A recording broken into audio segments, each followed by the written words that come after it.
네, 오늘 말씀의 제목은 교회를 다니면서 축복을 받으려면 어떻게 해야 하나요?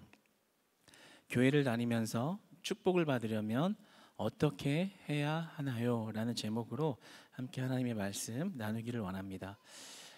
제가 사역을 하면서 또 특별히 말씀 사역에 헌신을 하면서 그 사역의 목표가 있습니다. 그 목표는 그 말씀을 듣는 여러분들이 하나님의 축복을 받는 것입니다. 저의 말씀 사역의 목표는 여러분들이 하나님의 축복을 다 받아 누리는 것입니다. 저는 오늘 말씀을 같이 나눌 때 여러분 가운데 하나님의 축복이 활짝 열려지는 시간으로 변화되어지기를, 하나님의 축복을 다 받아 누리는 그런 예배자들이 이제부터 되기를 주님 안에서 진심으로 소망합니다. 우리가 하나님 앞에 예배를 드린다는 것은 하나님의 축복을 받는 것입니다. 그리고 하나님의 축복을 구하며 예배하는 것입니다. 우리가 복 받는 것에 대해서 약간 조금 불편하고 좀 부담되는 마음을 가지는 그런 옛 선비 사상 같은 마음이 있어요. 그런데 그렇지 않습니다. 하나님은 하나님의 축복을 구하라고 하고 하나님의 축복을 받는 것이 예배자들의 특권이라 말씀하십니다. 그러니까 우리는 늘 하나님의 축복 받기를 구하고 하나님의 축복을 받아 누리는 그런 은혜의 풍요로운 때를 날마다 살아야 하는 것입니다. 하나님의 축복은 비밀스럽습니다. 세상이 줄 수 없는 기쁨이 그곳에 있고, 세상이 줄 수 없는 감사함이 그곳에 있고, 세상이 줄 수 없는 소망이 그 하나님의 축복 안에 있는 것입니다. 영혼이 잘된 같이 범사가 잘되게 하였던 영적 축복 세계가 열려지면 여러분의 영육간에, 육신에, 그리고 삶의 모든 문제 가운데서도 하나님이 축복하시고 그 문제를 풀어 가시는 것입니다. 우리는 하나님의 축복을 교회 다니면서 받아 누리면서 살아가야 합니다. 교회를 받으면 축복을 받아야 하는 것입니다. 종교개혁가 마틴 루터는 이렇게 말했습니다. 신앙의 목표와 효과는 복됨에 있다. 이 독일어를 한국어로 의역하면 신앙의 목표와 효과는 복받는 데 있다라는 말입니다. 신앙의 목표는 복받는 데 있다. 루터의 대교리 문답에 보면 이렇게 말합니다. 복이란 죄와 죽음, 악마로부터 풀려나 그리스도의 나라 가운데서 그와 함께 영원히 사는 것이다. 우리가 진짜 받는 복이란 죄와 사망의 문제를 완전히 해결받고 이제는 그리스도의 나라에 참여하여 그 나라의 영원한 복으로 살아가는 것이 크리스찬들의 복이라, 이렇게 말씀합니다. 우리가 가끔 이런 상상하죠. 복권 당첨되면 얼마나 좋을까. 복복자의 복권 당첨되어서 정말 이루고 바라던 거 다 한번 해봤으면 좋겠다라고 상상하곤 하지만 되는 사람은 별로 없죠. 근데 실제 복권 당첨을 되고 나서 인생을 행복하게 사는 사람은 정말 극소수에 불과하다라는 거예요. 왜냐하면 자신에게 허락되지 않는 것을 바라는 탐욕 때문에. 심리학에서 이것을 다른 용어로는 과소유 증후군이라고 이야기를 합니다. 그러니까 헛된 욕심은 사람을 추락하게 만드는 것이죠. 그러나 우리가 진정으로 붙잡아야 하는 좋은 욕심은 무엇일까요? 영원히 무너지지 않는 좋은 욕심은 무엇일까요? 그것은 바로 복권이 아니라 복음입니다. 할렐루야. 복권이 아니라 복음에 영원한 축복이 숨어 있는 것입니다. 그것은 예수 그리스도의 십자가 죽음 뒤의 부활인 것입니다. 그 복음이 우리 안에 충만하게 흐를 때 우리는 진정한 복 안에 살아가는 것입니다. 그 복음이 우리 안에 거할 때 우리의 현실의 삶은 재창조되어집니다. 그렇게 되면 우리의 과거의 실패와 현재의 고난과 실패를 딛고 미래를 여는 힘이 생겨나게 됩니다. 그 미래가 열려지면 내 상황의 불안한 생각에서 벗어나 기쁨을 얻게 됩니다. 빌립보서 3장 8절, 바울은 예수님을 만나고 나서, 복권이 아니라 복음을 만나고 나서 이렇게 고백하지요. 3장 8절 함께 읽어보겠습니다. 시작. 또한 모든 것을 해로 여김은 내 주 그리스도 예수를 아는 지식이 가장 고상하기 때문이라. 내가 그를 위하여 모든 것을 잃어버리고 배설물로 여김은 그리스도를 얻고. 바울이 예수님을 만나고 진짜 복이 뭔지를, 하나님의 축복을 받고 나니까 자기의 현실의 상황, 자기의 과거의 모습, 내가 과거에 쌓아온 커리어, 지금 현재의 모습이 달리 해석되기 시작했습니다. 그리고 미래를 보는 눈이 변화된 거예요. 그 내가 이전에 갖고 있던 스펙은 배설물이다. 그리고 이제는 내가 무엇을 향하여 살아가는지를 분명히 하고 있죠. 예전의 것은 다 배설물로 여긴다. 그러나 내가 그리스도를 얻은 것이, 예수를 아는 지식이 가장 고상한 것이기 때문에 나는 예수를 얻기 위하여 살아간다. 그 미래가 활짝 열려짐으로 자신의 과거의 실패와 현재의 실패가 달리 해석되어지고 복받는 미래의 삶으로 변화되어진 것이죠. 그런데 그것이 무엇이라고 합니까? 그리스도를 얻음으로, 그리스도를 얻은 것이 진정한 복으로 들어가는 길이라고 우리에게 알려주십니다. 영혼이 잘 된과 같이 범사가 잘 되듯 우리 예수 그리스도의 복을 우리가 받으면 하나님께서 우리의 삶을 책임져 준다는 사실을 믿으시기 바랍니다. 하나님이 우리의 고난과 어려움도 헤쳐가게 하십니다. 영적 축복만 주시는 것이 아니라 우리의 삶의 문제에도 친히 개입하셔서 우리의 영혼을 세우시고 우리의 영육간의 강한 건함으로 말미암아 그리스도를 얻어 온전한 축복이 그 삶에 충만하도록 하나님은 기름 부으시는 분이십니다. 한국교회 탐구센터에서 한국 개신교 목회적 욕구 조사에 관한 설문조사를 했습니다. 근데 그 내용의 한 가지 내용에 의하면 교인들 10명 중에 7명 이상은 출석교회 설교에 만족한다라는 거예요. 나쁘지 않은 결과인 것 같아요. 제가 봤을 때는 그래도 높은 편이죠. 꽤 많은 사람들이 설교의 은혜를 받고 그렇게 출석한다는 거예요. 그래서 한 4명 중에 3명 정도는 본인이 출석하는 교회의 설교에 만족하고 있다. 그런데 22% 정도는 보통이라고 생각한다.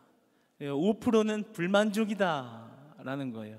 근데 이제 은혜가 넘치는 73%는 좋은데 저는 보통이라고 말하는 22%, 불만족이라고 말하는 5%, 이 27%를 향해서 전하고 싶은 말이 있어요. 절대 그러면 안 된다라는 거예요. 절대 그러면 안 돼요. 왜냐하면 그 말은 하나님의 축복을 못 받는 말이거든요. 성경의 원리대로 보면 하나님의 축복을 받는 방법을 모르기 때문에 설교가 보통이에요, 불만족스러워, 이런 말을 하고 있는 거거든요. 왜냐하면 바로 그 말 속에서 축복권이 끊겨 있기 때문에. 절대로 우리가 하나님의 말씀을 받는데 은혜를 경험하지 못하고 그 말씀을 축복으로 받지 못하면 여러분의 삶에서 축복의 사건이 일어나지를 않는 것입니다. 그래서 신앙생활이 밋밋한 거예요. 축복을, 아까 마틴 루터가 뭐라고 했어요? 신앙의 기대의 효과의 목적은 복을 받는 것이다. 그런데 내가 아무리 교회를 왔다 갔다 해도 축복을 받는 걸 전혀 못 느끼는데 무슨 기쁨이 있고 무슨 감사가 있겠어요? 어떤 역동감이 있겠어요? 어떤 설레임이 있겠어요? 아무런 변화가 없는데요. 근데 왜 그런 일이 일어난다고요? 축복권이 끊겨 있기 때문에 그래요.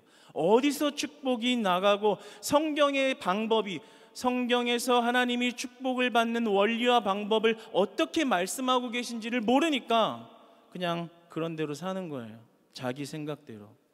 그러니까 우리가 한번 깊이 있게 한번 생각해 볼 점은, 정말 축복을 받으려면 축복이 어디서 어떻게 나오는지를 먼저 알아야 합니다. 여러분, 축복은 어디서 어떻게 나오나요? 저희 집에 냉동고에 아이스크림이 가득 있습니다.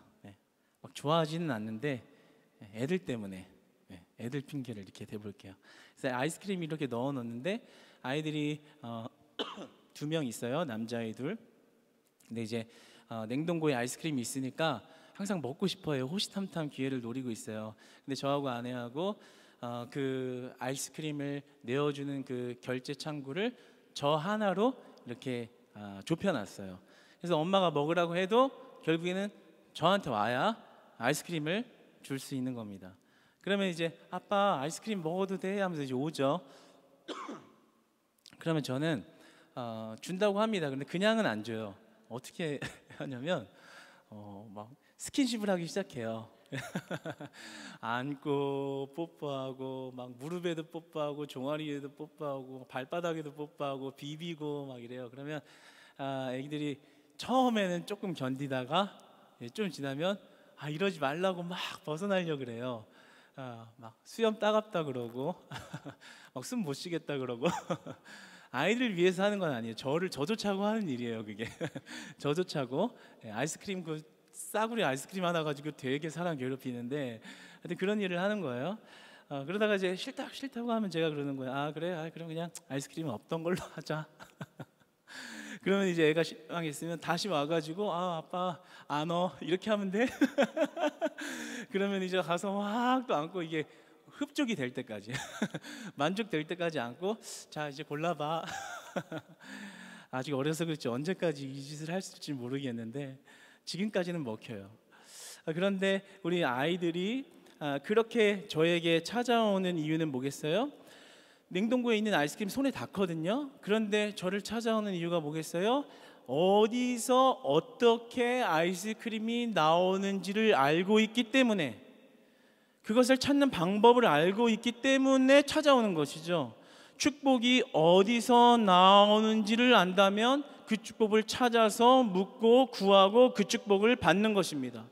그러니까 우리는 신앙생활을 하면서 교회는 많이 왔다 갔다 하는데 진짜 축복이 어디서 어떻게 나오는지를 모르고 그냥 설문조사 한다고 하면 나는 불만족스러워요, 말씀이 안 들려요, 보통이에요, 이런 말 하고 있는 거예요. 그런데 그것은 성경의 원리, 성경이 어떤 식으로 하나님이 축복을 주신다고 제정해 놓으셨고 이렇게 질서를 세워 놓으신지를 모르기 때문에 일어나는 배단인 것이죠.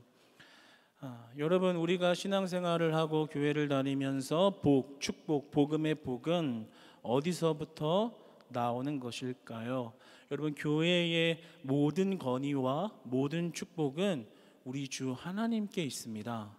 교회의 모든 최종적인 권위의 축복은 하나님으로부터만 나옵니다. 그런데 한 가지 우리에게 미스테리하게 남는 점은 하나님이 보이지 않는다라는 점이죠. 그래서 마태복음 26장 11절에 예수님이 이렇게 말하죠. 나는 항상 함께 있지 아니하니라. 항상 눈에 볼 수 있는 존재로서 있는 것은 아니다라고 이야기하세요. 우리 눈에 보이지 않는 하나님. 그래서 하나님께서는 목회자를 세운 것입니다. 신약 성경에 보면 사도들을 세우시고 예수님이 사도들을 호칭하기를 너희들은 세상의 빛이요 세상의 소금이라 말씀하셨고, 데살로니가전서 2장 4절의 말씀을 보면 하나님께서 이렇게 말씀하십니다. 오직 하나님께 옳게 여기심을 입어 복음을 위탁받았으니, 복을 전하는 일을 지금 눈에서 볼 수 없는 하나님이 목회자인 한 사람에게 위탁시켜서 그 일을 대신하게 하셨다라는 거예요. 그러니까 사도에게 복음을 전하는 하나님의 일을 위탁하셔서 하나님이 눈에 보이지 않지만 그의 입술을 통하여 되어나는 말씀을 가지고 하나님의 복이 그 듣는 자들에게 그대로 임하도록 하나님이 질서와 방법을 세워 놓으셨다라는 거죠. 그것은 하나님의 일을 담임 목회자인 한 사람에게 위탁하고 그 직책을 주셨다라는 말이 됩니다. 그러니까 담임 목회자가 이 직책을 가지고 수행하는 것은 하나님의 말씀을 대언하여서 성령의 능력을 보이시는 일이고, 하나님께서는 이러한 질서를 세워 놓으셨기 때문에 그 말씀에 순종하는 일의 결과에 대해서 그 일이 허망하거나 무익하도록 만드시지 않습니다. 그 말씀에 순종하고 그 말씀을 따라가는 것이 복이 되도록 하나님이 그 원리와 질서를 설정해 놓으셨다라는 거예요. 그러니까 다른 말로 얘기하면 담임 목사님이 선포하는 하나님의 말씀을 인간의 말로 듣지 않고 그 뒤에 계신 최종 결재권자, 아이스크림을 허락한 아빠처럼 아이스크림이라는 축복을 줄 수 있는 하나님이 뒤에서 결제하시고 주는 일, 그것을 볼 수 있어야 축복의 세계가 열려진다라는 거죠. 고린도후서 4장 6절의 말씀을 보면서 바울이 자기의 사도직에 대해서 설명하는 것을 어떻게 설명했는지 한번 보겠습니다. 화면 보면 읽습니다. 시작. 어두운 데에 빛이 빛이라 말씀하셨던 그 하나님께서 예수 그리스도의 얼굴에 있는 하나님의 영광을 아는 빛을 우리 마음에 비추셨느니라. 바울이 자기의 사도직을 설명하는데 이렇게 이야기하는 거예요. 예수님이 하나님이다. 하나님이 예수님입니다. 그 예수님이 빛이신데 그 예수님이 임해야 어둠이 떠나가는 복이 열리는 것입니다. 예수님을 만나면 그것이 복이요, 예수님이 임하면 어둠이 떠나갑니다. 질병도 고통도 아픔도 상처도 그리스도의 빛이 임하면 그 복 안에 있으면 문제가 해결될 수 있습니다. 그 일을 하라고 하나님께서 나를 사도로 세우셨습니다. 그 빛을 전하는 일을 나에게 위탁하셨습니다. 사도에게 하는 일은 바로 그것입니다 라고 자기의 사도직의 기능에 대해서 말을 하고 있는 것입니다. 그러니까 지금 우리 눈에 하나님은 보이시지 않지만 그 하나님의 축복을 전하는 일을 하게 함에 있어서 한 교회에 한 담임 목회자를 세워서 그 담임 목회자를 통해 매주마다 계시되어지는 하나님의 말씀이 여러 회중들의 심령에 들어가게 하시고 그 대언한 말씀이 복이 되게 하셔서 그 말씀에 순종하는 자들의 삶이 반드시 복되도록, 반드시 그 빛이 어둠을 이기는 능력을 경험하며 살도록 하나님이 역사하신다라는 겁니다. 할렐루야. 우리는 이 축복이 어디서 나오고 어떻게 우리에게 주어지는지를 분명히 알 필요가 있어요. 그래서 구약의 예언자나 신약의 사도와 같은 일을 현대 오늘날의 한 담임 목회자에게, 한 교회를 책임지는 한 담임 목회자에게 맡기셨다라는 거예요. 이것은 신사도와는 완전히 다른 개념입니다. 신사도 운동이 아니에요. 신사도 운동, 내가 사도다 하면서 성경이 계속 이어져 나간다, 이런 헛소리하는 이단들의 말이 아니라 사도적 기능을 감당하게 하신 겁니다. 목회자에게는 사도적 예언적 기능을 하나님이 감당하도록 하게 하신 겁니다. 그러니까 다시 말하면 하나님의 축복권은 담임 목회자의 입술을 통해서 나가는 말씀을 대언함으로 그 축복이 전파되고 열매 맺고, 그리고 그것을 온전한 영화롭게 삶에서 드러내도록 축복이 흐르도록 만드셨다라는 거죠. 여러분, 이 축복이 보여지시기를 축복합니다. 이 축복이 믿어지시기를 축복합니다. 그리고 더 나아가서 이제 오늘 이후로부터는 그 축복이 여러분의 삶의 열매로 가득 맺힌 일이 믿는 자들에게 반드시 일어날 줄로 믿습니다. 성 어거스틴 아우구스티누스는 초대교회가 낳은 가장 위대한 사상가죠. 그가 교의신학 서론이라는 책을 집필했는데 그 안에 목회자의 직분에 대해서 이렇게 설명합니다.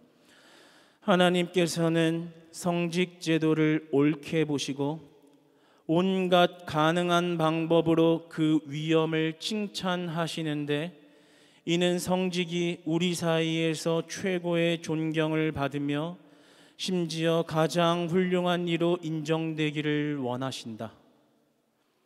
그러니까 하나님께서는 여러분들이 보이지 않는 하나님의 축복을 매주 매일마다 받게 하시는 그러한 방법으로 한 사람을 택하셨대. 그것을 담임 목회자로 세우셔서 그 교회를 지탱하고 유지하고 하나님의 나라를 세워가는 계획의 질서를 확립하셨다라는 것입니다.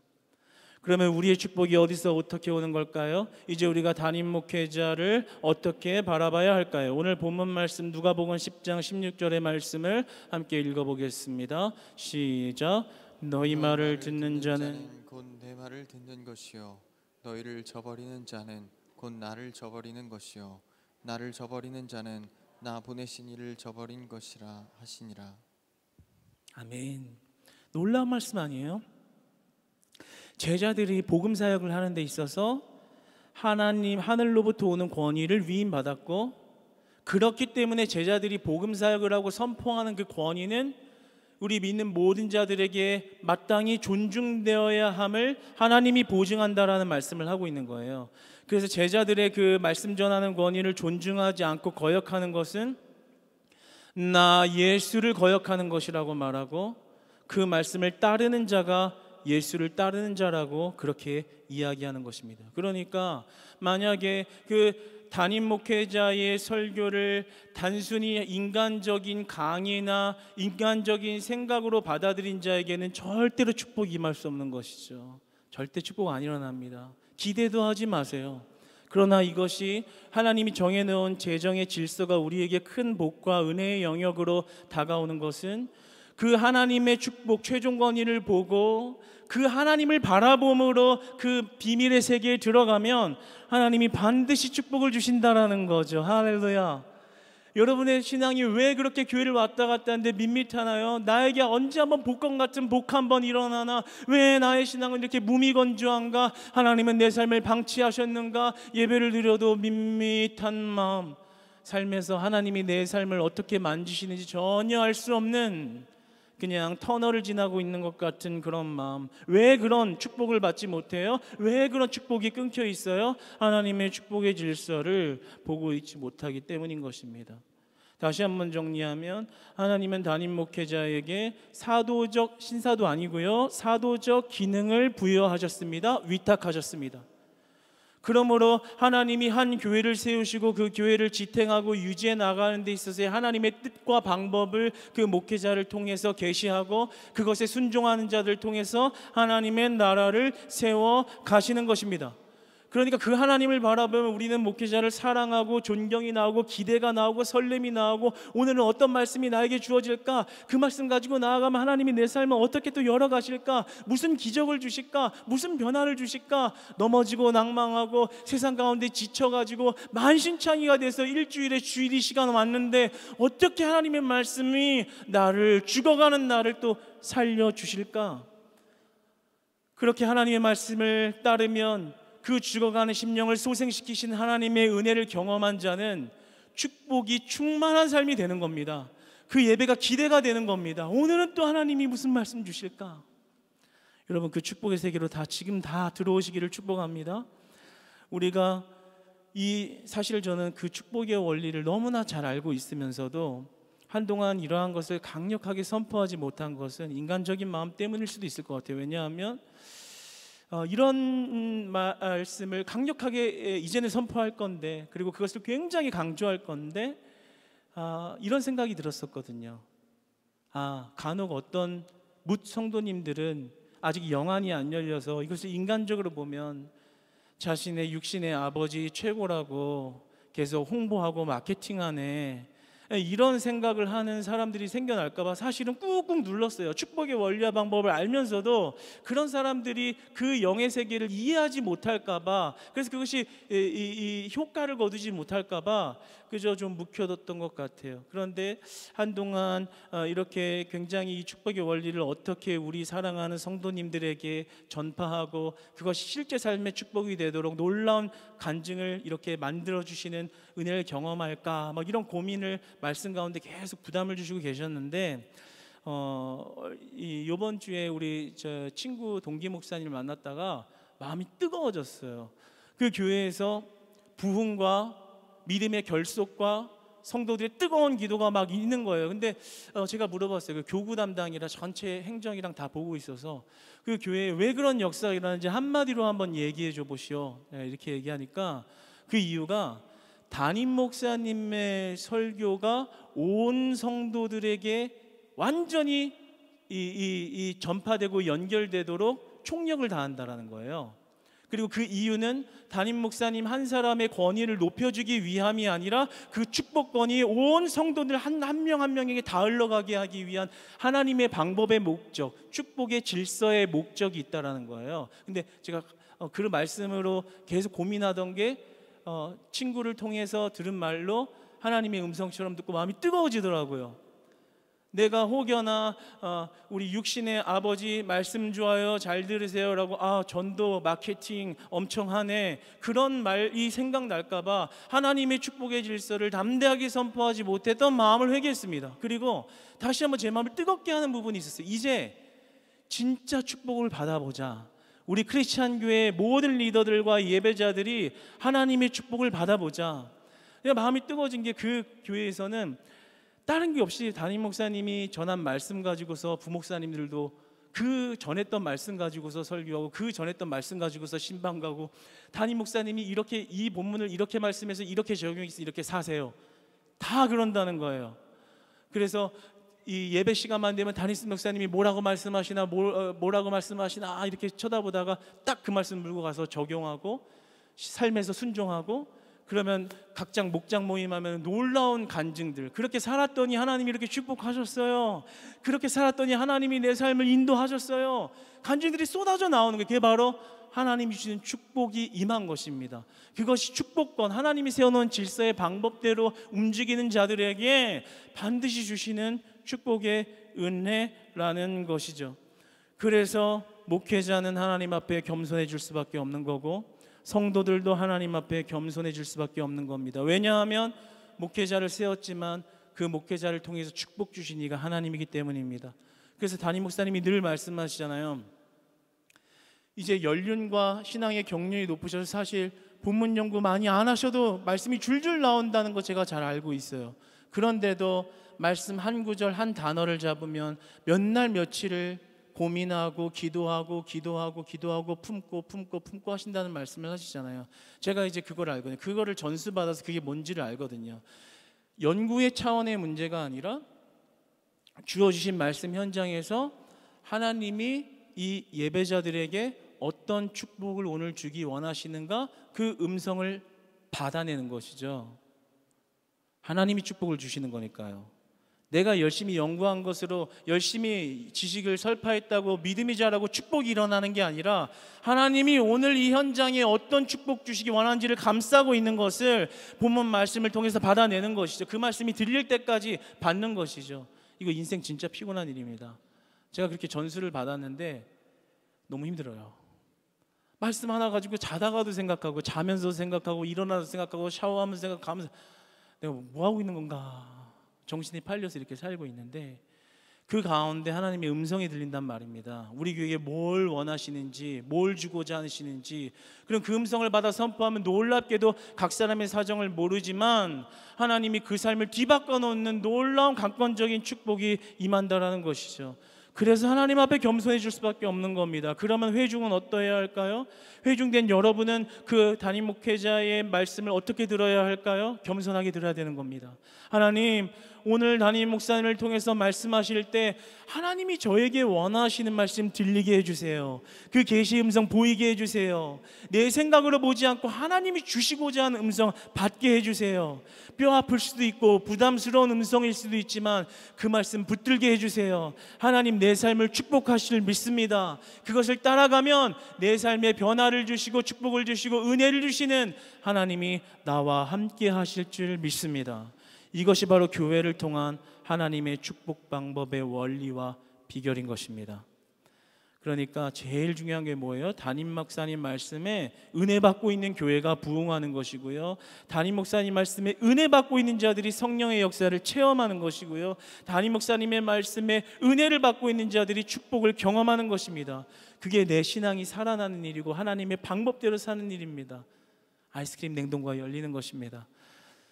저는 그래서 이제 오늘 이후로부터는 담대함을 가지고 축복을 줘야 되니까, 그게 내 말씀 사역 헌신의 목적이니까 그것을 위해서 하나님 안에 담대하게 선포하려 합니다. 여러분, 그 축복의 세계로 다 들어가시기를 주님 안에서 진심으로 소망합니다. 평탄이라는 말이 있습니다. 이것이 히브리어로 찰라흐라는 말입니다. 이걸 속뜻은 돌진하다, 건너가다라는 말인데요, 의역하면 뚫고 나아가는 힘, 돌파하는 힘이라는 뜻이 있습니다. 여러분, 여러분의 삶을 여러분의 힘으로, 여러분의 커리어로 돌파하려고 하십니까? 평탄할 수 없습니다. 그러나 평탄의 뜻이 뭐라고요? 돌파하는 힘. 누가 돌파하게 하십니까? 하나님이 그 길을 뚫으십니다. 뚫고 나아가는 힘은 우리 하나님께 있습니다. 뚫고 나아가는 힘의 축복은 우리 하나님께 있습니다. 그러므로 하나님의 축복을 받아야, 하나님 앞에 어린 아이처럼 때로는 무식하게 순종하여 그 축복을 받아야 그 빛이 어둠을 몰아내고 내 안에 있는 역경을 이기는 강력한 하나님의 축복이 우리의 삶을 지배하기 시작하는 것입니다. 그러면 축복을 경험한 자들은 어떻겠어요? 예배가 설레이는 것이죠. 오늘 또 어떤 말씀이 나를 살릴까? 어떤 말씀이 나를 변화시킬까? 절대로 예배가 밋밋할 수 없는 것입니다.